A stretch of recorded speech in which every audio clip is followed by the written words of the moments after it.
Okay,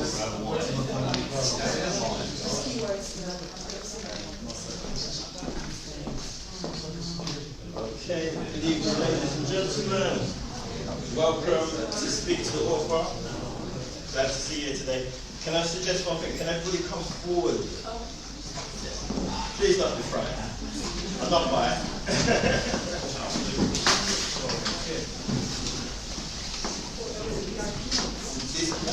You want to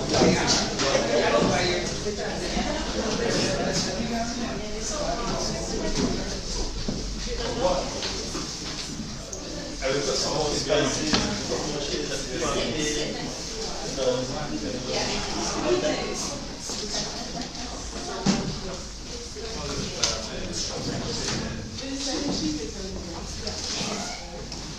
Everyone. Okay, so welcome to Speak to the Author, and I'll just explain what it's all about and how, I came up with the idea that we should have a Speak to the Author. Today we've got 4 authors who are going to be presenting to you. I'm one of the 4. And the thing is this: a lot of people write books. A lot of people have something important that they want to say, something powerful that they want to say, and they write books, or they have a scrapbook and they write it. And maybe they've been doing this for years. And they finally come to the conclusion, I'm going to publish this. I'm going to go out and do this. I'm going to get it to publish it. So they get it published. But it sits on somewhere like Amazon for 2 years. And nobody really sees it. What's missing? You need somewhere, you need a platform, you need something like Speak to the Author, where they can come up here, stand on this stage, belt out a good old talk, express themselves, share their journey, share their book, their work, and get people to learn about what their message is, and get their books out there, get people buying their books, people reading their books. What's the point in having a book and it's not being used? You want your book to be maxed out. You want your book to be worked out, to be used, read by lots of people, changing their lives. I mean, for God's sakes, you put time and effort in creating the thing. You've spent money, right?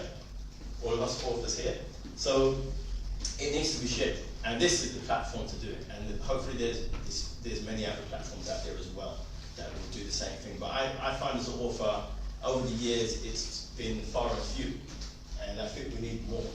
So that's why we've got Speak to the Author. And this is for, even if some of you are like-minded authors as well, or you're planning to become an author, I think every one of you has got a book inside of you. You just haven't taken it to that stage to go out and do it. Hopefully when you see us authors do our book readings and our presentations tonight, you might decide, okay, right, been waiting for this for a while. Okay, I'm going to do it, right? Why not? What are you waiting for? Tell your story. I think everybody in here has been through your highs and you've been through your lows, right? You've been through challenges, haven't you? Haven't you? You've been through ups and downs. There's a lesson in all of that. There's something that's happened to you that could teach somebody else something, who's going through the same thing that you've gone through, the same challenges that you've gone through. And that is where the book is one of the best platforms to do, yeah? And that's what this is about. So, so we've got 4 authors here today. So my name is Carl Foster, and I'm the author of a book called SelfMade, Finding the Goodness and Greatness Within Yourself. And we've got Dana Estefero, author of Transition, How to Get From Here to a Place Called There.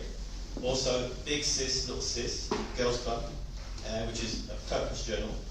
We've got Davis Williams, author of From Brotherhood to Manhood, My First Trip to Gambia. That's just 2 of 5 of Davis Williams' books that I've quoted here. And we've got Rick Tucker, Under the Flamboyant Tree, a dog Unchained. So you're going to be finding out a bit more than that. I've just given you like a little taste of that, but the authors will expand on that. So after each talk, we've also got Q&A. So this is where I want you to grill the authors. This is where you throw the questions at the authors. Don't let them get away with nothing, right? So that is where how did you get this? Right, that is your time. But without further ado, you, the audience, are the crucial part of this event. So, I need you to help me out here. I've got something for you. Take a deep breath. I've got a little exercise for you. Nothing too frightening, but I want you to follow my lead. So, when I do this, I want you to say, speak to the author. Okay, I just want to get your lungs warmed up so that when you've got Q&A, you feel nice and relaxed and free to belt out some good questions. Okay, so let's test it out. 1, 2, 3. Speak to the author. Forgot any cans of Red Bull somewhere? Alright, let's do it a little bit different. A bit of competition, right? This is A. Can I hear hello, hey, A? Hey. This is B. Right. I heard something, right? Alright. Alright, let's try again. So when I say A, I want you to go back, speak to the author. Speak to the author. I'll do a countdown, right? 1, 2, 3. And then we're going to have a competition. Can B be A or can A be B, right? I won't tell you what the prizes are. There might not be one, but let's have it. 1, 2, 3. Speak to the author. Better. 1, 2, 3. Speak to the author. Yeah, they won. There might be a little bit of a problem there. Sounds like a bit of competition going on there. The bees ain't joking. The bees is at their breakfast, right? Let's see if we can get A's. Can A's top that? Can A's top that? Let's see. 1, 2, 3. Speak to the author. Yes. Let's go. 1, 2, 3. Speak to the author. Right. Okay. I like it. Now, a team effort. Together. Can we do it? Are we ready? 1, 2, 3. Speak to the author. Yes. Okay. So to finish off the exercise, we're going to get into the authors in a second. This one, when I say 1, 2, 3, I want you to say, yeah. You know, imagine you're in a Wembley Stadium. You know, if you're into football or anything, right? Your favourite team just scored a goal, right? How are you feeling? Yes, right? So let's try it again now. So you don't have to say speak to the author, you just got to say, yeah, your team has scored a goal, right? So here we go. For the A's, then we're going to go for the A's. 1, 2, 3. Yeah! Yeah. Right. Okay, for the B's now. 1, 2, 3. Yeah! All right. And now, can we do it? Are we ready? 1, 2, 3. Yeah! Speak to the author. Okay, so let's get started. So as I said, we've got 4 authors lined up. I'm also up for myself, so I'm going to do tell you a little bit about my journey, and then we're going to introduce the second author in the lineup, and so on. So we'll start. So my name is Carl Foster. I'm an author of a book called SelfMade, and this is my book here. This is what I wrote. This came out in 2012, and although it's a long time ago, it led me to get into a lot of things, positive things, in terms of becoming a speaker, in terms of doing some coaching, in terms of supporting young people. And these are things that I never really dreamed of doing before myself. I just kind of lived a quiet life, work, family, that sort of thing. And then when I got into writing the book, it pushed me to do a bit more community stuff and get more involved and more out there. And it inspired me to see, well, what can I do? You know, I've come to this point in my life, how can I help somebody?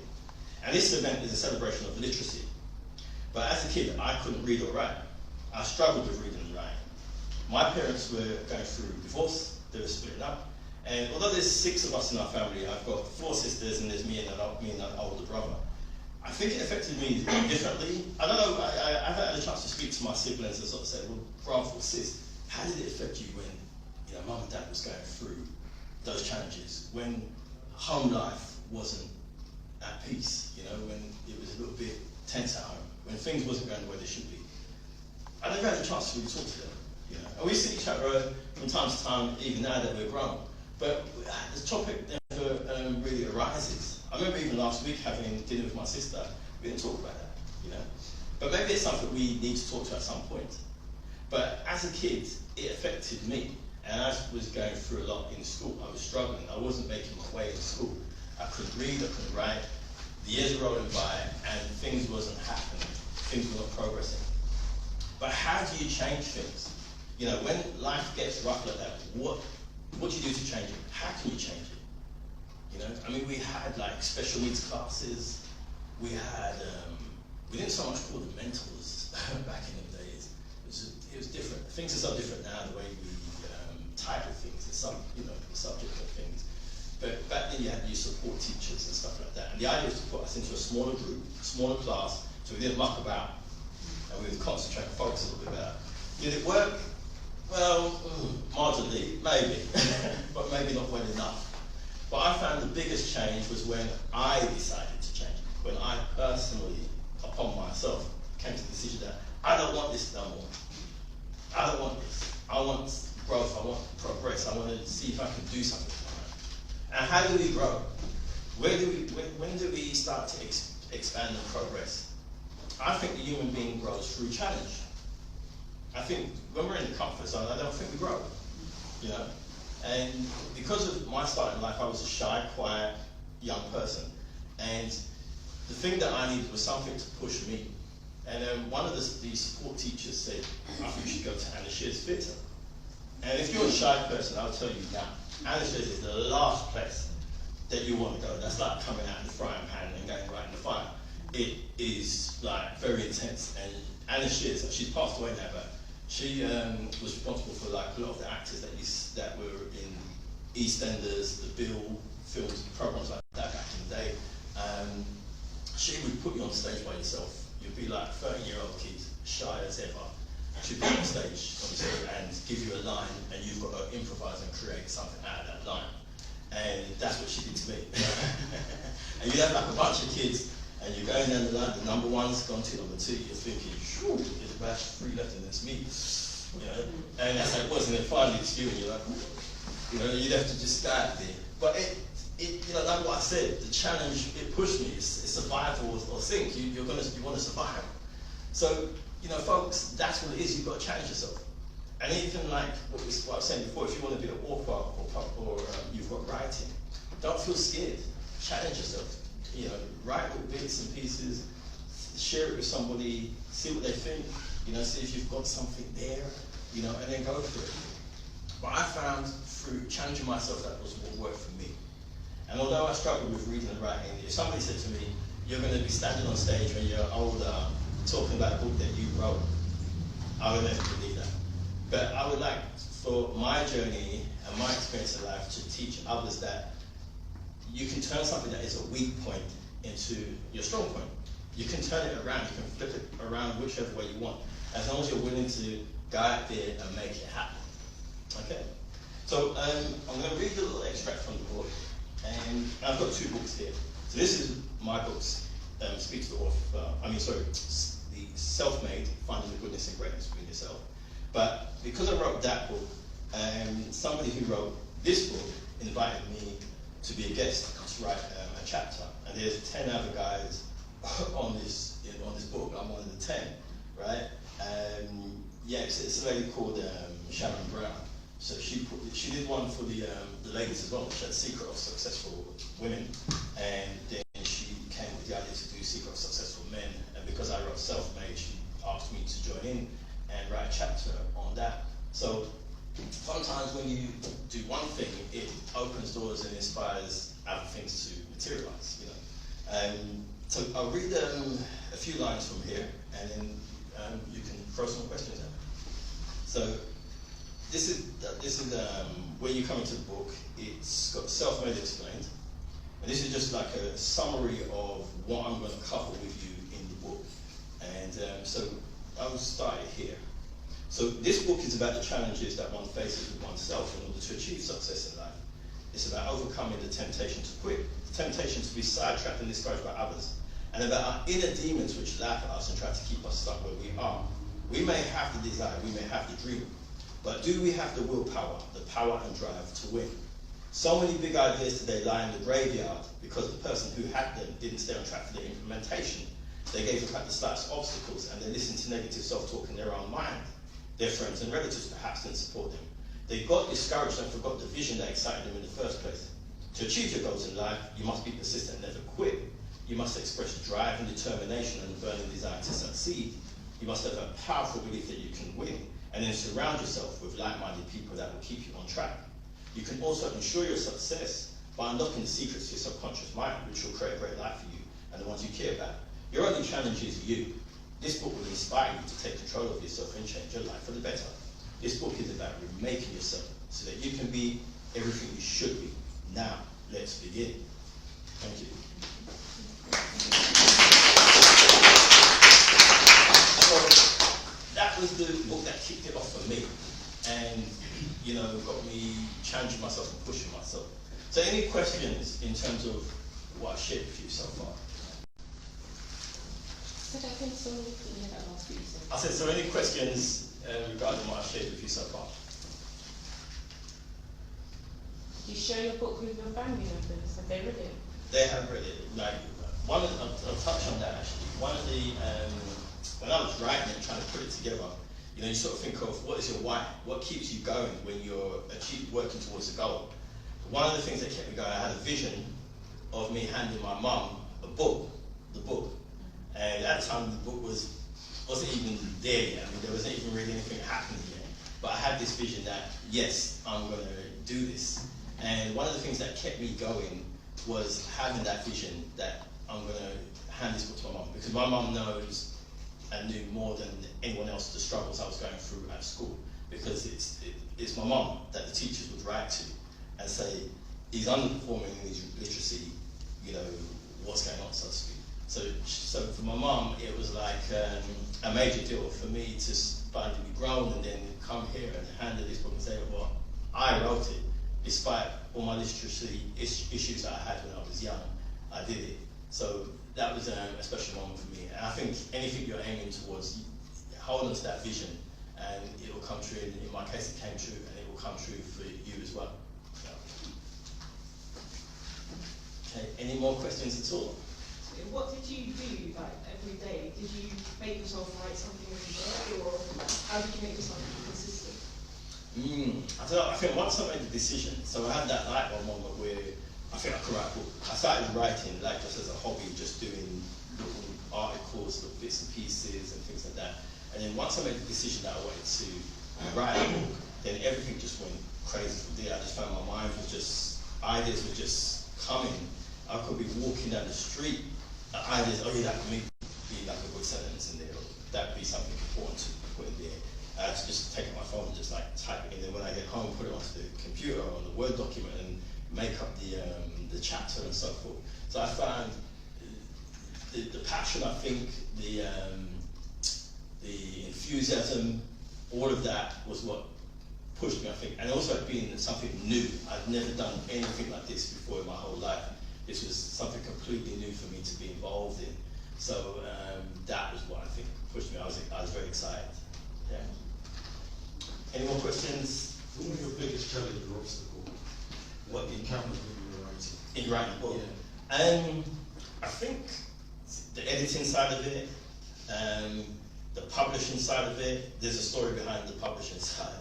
So with the publishing side, I got a publisher, and they're called the Hot Hive. And they kind of helped me with a lot of the editing and getting it together and designing the whole front of the book, all of that. They pretty much was involved. We kind of collaborated on that. And even the finding the goodness and greatness within yourself, that was through discussion with them. They said, do you have a subtitle or a hook title? And that's where that came. So we worked together for like about 2 months, putting the book together. And then by December that year, I didn't hear from them for about a good few weeks. And I was like, what's going on? So finally I got an email from them saying they went bankrupt. And the whole project went down the can, you know, and I was thinking, what's going to happen now? So then I had to just kind of, you know, go through my own philosophy, my own principles, and start sending out emails. And suddenly somebody said, are you writing a book? Are you looking for a publisher? you know, I got a phone call from somebody and I said, yes. And they told me to phone this lady who was a new publisher at the time. She had just opened up a publishing company. So I contacted that person, and that company is called, that is Live It Publishing, yeah. And they said, yeah, send us the work. You know, they wanted to kind of start from scratch. They didn't really like the idea of continuing somebody else's work, but I was adamant that I was happy with where I'd gone. I simply had one goal for them: get it over the line. That's it. We don't need to scrap and start from scratch. So they helped me to accomplish that, and then here I am. But that was the major obstacle at that time. And in that moment, I'm calm about it now, but in that moment, I can tell you it was a major nightmare. You know, it was rough. It wasn't easy at all. So. Any last questions at all? Oh, okay. All right. Okay, I'll start with you. Okay, yeah, so just first and foremost, thank you for your story, thank you for sharing that. Just out of interest, just for contrast, obviously you wrote the first book, which was by yourself, obviously you had creative control. You was commissioned to, or you was asked to do another piece with somebody else, which I believe was the SelfMade book. That was successful. The secret of successful men. What was that like doing that? Did you still have creative control? What were the challenges around writing that? And how long did it take you? Have the creative control in, like, just, you know, write a piece, send it to us, you know, create the chapter, and they might say, all right, we want a bit more to make it, build the chapter a bit more, we want a bit longer. And what I enjoyed about that was the collaboration. That was what introduced me to collaborating with authors. And indirectly, that inspired me to do this event here where I'm collaborating with authors as well. I enjoyed it so much, so I decided I want to do an event where it's not just me, it's me and fellow authors presenting, and that's what inspired, to be honest, that's what inspired Speak to the Author. Yeah. Just quickly, just lastly, what was the time span from you writing your initial book to getting that to? Ooh, it's a big gap. So this SelfMade book was written and published back in, it was written a little while back, but it was published in 2012. But the writing process started about a year before it was published. Yeah, and then the Secret of Successful Men, that was released last year Christmas. Oh, yeah. So it's still serving you in the first book. Yeah, yeah. So that's basically how that came about. Yeah. Oh, great, thanks. Okay. Cheers. And I was going to ask about how long it took you to write the book. so I started writing it in May 2010. I finished the writing process in June 2011, and the good old battle was getting it published between 2011 till May 2012. It was published in May 2012. And I can remember the publisher saying, there's a man in the van with a bunch of your books trying to find your address. So it was you know, it was great. So, and one more question? Was it easy for you once you put the book out? Was it, how the reaction to it, was it quick? Was it slow? It was difficult because it goes back to the same question I said before. You got the book published, but then what next? You know, so for a little while I just sat looking at it on Amazon and thought, that looks good, but you know, what now? You know, it needed something like this, like a launch. Really, you need a book launch. So you've got your book out. The next step, a big old book launch. Invite as much people as you can get, and do a nice old presentation. You know, record it, and you know, get the momentum going. But I didn't know anything about that time. I just simply was an author, a writer, and I just knew that part of it, the writing process, and not much else at the time. I kind of had to figure it out along the way, you know. So, okay, so right, so we're going to go into our next author, Dana Esther Farron. Can we give a warm welcome?